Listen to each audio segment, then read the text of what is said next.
నమస్తే నేల తల్లి కార్యక్రమానికి స్వాగతం। ఈ కార్యక్రమాన్ని సమర్పించేవారు ట్రైకమ్ ఆగ్రో। రైతుల ఆర్థిక ప్రగతిని సాధించేలా అభ్యుదయ రైతుల అనుభవాలతో పాటు సాగుదారుల విజయ గాథను మీకు అందించే ప్రయత్నం చేస్తుంది మీ నేల తల్లి। ఇవాల్టి కార్యక్రమంలో ప్రకృతి సిద్ధంగా బయోచార్ని తయారు చేసుకుంటూ పంటలను సాగు చేసుకునే విధానాన్ని తెలుసుకుందాం। బయోచార్ అనే పదం కొత్తది కానీ ఇది తెలియదంటూ ఎవరు లేరు। మన నాగరికత మొదలైనప్పటి నుంచి అంతకంటే ముందు కూడా ప్రకృతి సిద్ధంగా బొగ్గు అనేది తయారైతేనే ఉన్నది।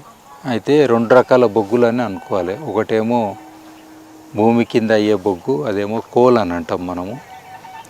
ఇంకో బొగ్గుని చార్కోల్ అంటాం। చార్కోల్ అంటే మామూలుగా సాధారణంగా మనకు కట్టెల పొయ్యిలలో కూడా వంట వండినాక ఇంత బూడిద బొగ్గు అని వస్తుంది।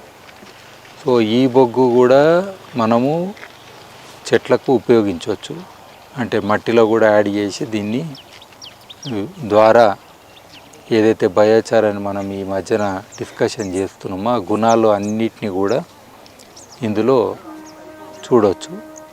ఎందుకనంటే ఒక కట్టెల పొయ్యిలు కూడా సాధారణంగా ఒక 450 డిగ్రీల నుంచి 700 డిగ్రీల వరకు టెంపరేచర్ ఉంటుంది। సో యావరేజ్గా చూసుకుని 550-600 మధ్యన టెంపరేచర్ ఉన్నట్టే। ఈవెన్ బయోచార్ రీసెర్చ్ మొత్తం చేసి కూడా వాళ్ళు చెప్పింది అదే।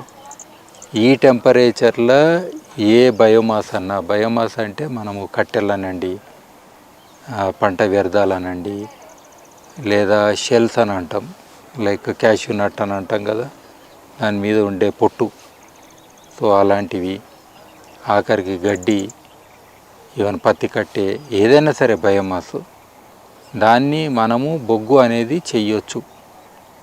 అంటే ఈ వంట చేసేటప్పుడు వచ్చేది బై ప్రోడక్ట్ అంటాము, లేదా విడిగా కూడా మనం ఒక గుంత కొట్టి ఆ గుంతలో బొగ్గు తయారు చేయొచ్చు, లేదా ఈవెన్ బయట కూడా ఒక కుప్పలాగా పెట్టి పైర్ అంటాం, అట్లా పెట్టి మీద మండిస్తే కూడా అవుతుంది। లేదా తర్వాత మనకు ఇది అర్త్ మౌండ్ కిల్ అని అంటాం, ట్రెడిషనల్గా చూసి ఉంటారు। మొత్తము మనము కుప్ప పెట్టి దాని మీద ఆకులు అది పెట్టి దాని మీద మట్టి మొత్తము రుద్ది దాని లోపల మీద ఇంగ్లాలు వేస్తే ఒక వారం 10 రోజులలో మనకు మొత్తం బొగ్గు అవుతుంది। ఇట్లా కుండల్లా గడతారు అన్నట్టు ఇటుకలతోటి। సో అందులో కూడా మొత్తం కట్టెలు పెట్టేసి మంట పెడితే మళ్ళీ అది కూడా వారం 10 రోజులలో మనకు బొగ్గు అవుతుంది।